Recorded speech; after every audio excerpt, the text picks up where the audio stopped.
people are still talking about the Emmys, and I don't know if you thought this was awkward or not, but the in memoriam section. Yes.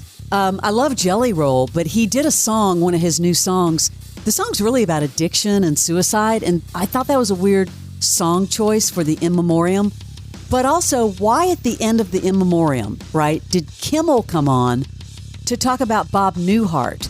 I would think they would just do a whole section on Newhart, but now people are really upset because they felt like what he said was tasteless. Check this out. And the Emmy for deceased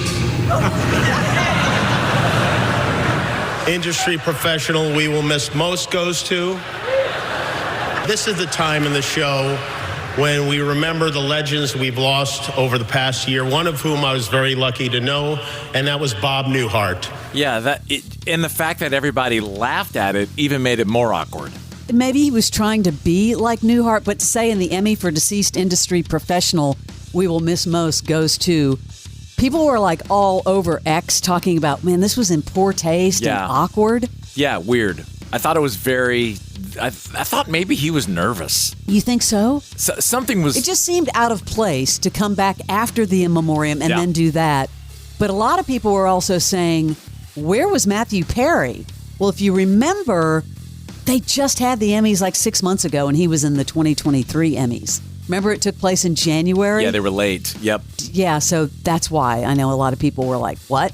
But the ratings were huge, by the way. They said the ratings best since 2021. 6.87 million people, so good for them. But is that great on network TV, 6 million people these days? Not these days, but I guess. I mean, that's only 2 more million than the MTV Awards, and that's on cable. I know, but they're saying it's the best since 21. So, Sounds like a spin. A couple of interesting things about Baby Reindeer. Like, whatever happened to that defamation lawsuit where the real-life stalker, remember, took issues with the fact she wasn't convicted of a crime, as in the show? Well, the Netflix CEO is saying, I'm surprised that it's a continued debate.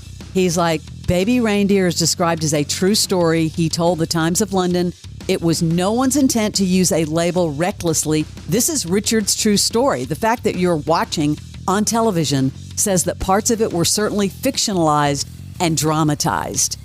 So I don't know what's happening. But did you see the afterglow of what's happened for Richard Gadd? No, what happened? Big news this morning. Yeah, he just signed a multi-year first look deal with Netflix. Dude, one successful teeny little limited series and he is scored. Yes.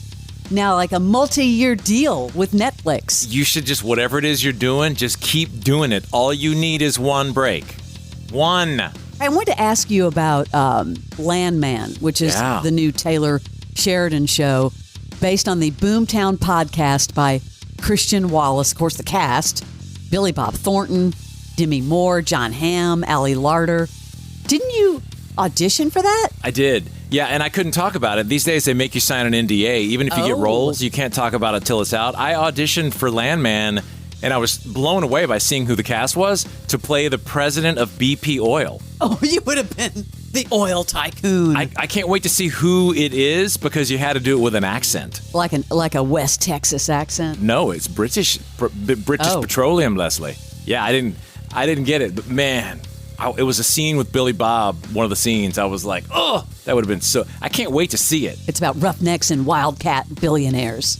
Well, here's the first official trailer. It premieres November 17th on Paramount+. Oil and gas industry makes $3 billion a day in pure profit. And it's only getting bigger. But before any of that money is made, you got to secure the land, then manage the people. That's my job. First part's pretty simple. It's the second part that can get you killed. The world has already convinced itself that you are evil and I am evil for providing them the one thing they interact with every day. Getting oil out of the ground is the most dangerous job in the world. We don't do it because we like it. We do it because we run out of options. Everybody's whole family works the patch. Roll the dice one last time. Sticking with beer, you want something stronger? I quit drinking, I'll stick with beer. Welcome to the oil business. Taylor Sheridan is on fire. I love Billy Bob's voice, don't you? It's so Yeah. recognizable. And I love John Hamm. He was always such a pleasant guest. Billy Bob in studio so many times over the years. Always. Such a great guy. Hey, in light of all the stuff with Jane's Addiction, canceling the tour, releasing statements, apologizing, somebody else is weighing in on it. Walton Goggins auditions for Jane's Addiction. What? I mean, that's a very loose... It's a very loose audition. Boom, boom, boom, boom, banana, boom, boom, boom, boom, banana. Jane says, I'm done with Sergio. He treats me like a rag doll. She hides. The television. Said, I don't owe that mother nothing. But if he comes back again, tell him to wait right here for me.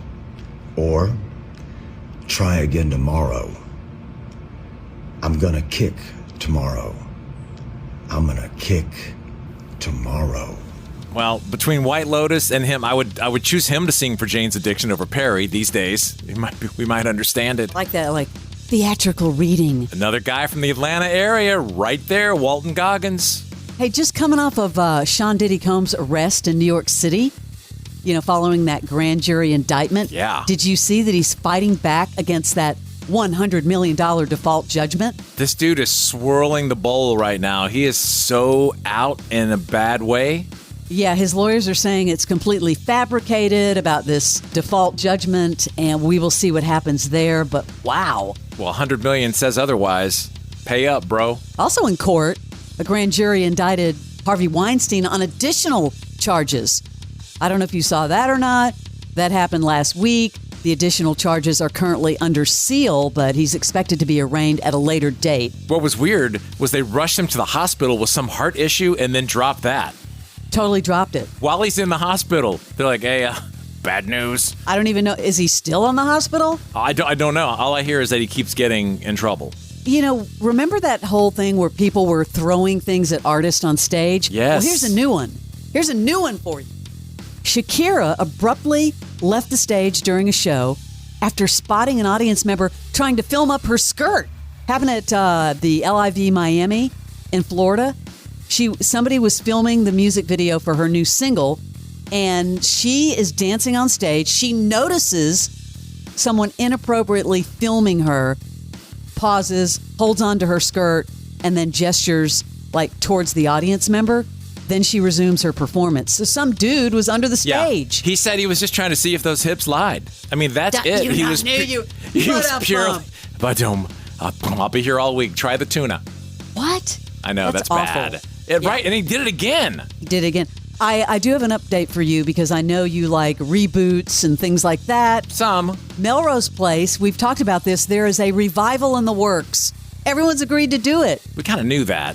This is from Daphne Zuniga. Well, all the everyone's need some of that money. And so that's why everyone's like, yeah. It is in talks. Business affairs, lawyers, all those types are talking.